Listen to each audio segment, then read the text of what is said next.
তো ও একবার এরকম দিচ্ছে যে ভাই কি কি নিয়ে আসবো একটু বলেন। সে বলছে যে ভাই আপনি বালিশ নিয়ে এসেছেন। মানে বালিশ নাকি পাওয়া যায় না, খুব মানে বালিশ আনতেই হবে এমন একটু। মোস্ট অফ দ্য পিপলের একটা জিনিস, একটা কোশ্চেন থাকে যে আমি কি ওইখানে নিজের টাকায় পড়াশোনা করতে পারবো কিনা। তুমি কি নিজের টাকায় পড়াশোনা করছো নাকি দেশে থেকে টাকা আনতে হবে? না, আমি নিজের টাকায় পড়াশোনা করতে পারিনি।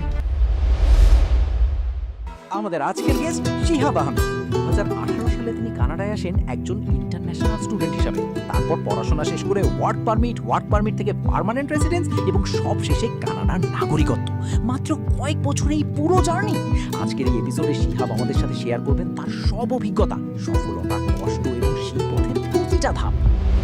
এখন একটা জব পাওয়া এখানে মোটামুটি হীরার টুকরা অনেকটাই। মানে আমি অ্যাডভাইস দিতে চাই যে অনেকে বাংলাদেশ থেকে আসার পরে কাজ করার পরে দেখা যায় যে ডলারে টাকা পাইতেছে এবং ওইটা কনভার্ট করার পরে দেখা যায় যে অনেক ভালো একটা অ্যামাউন্ট আসতেছে। তো যার কারণে হয় কি পড়াশোনা বাদ দিয়ে কাজের প্রতি বেশি ফোকাসড হয়ে যায়।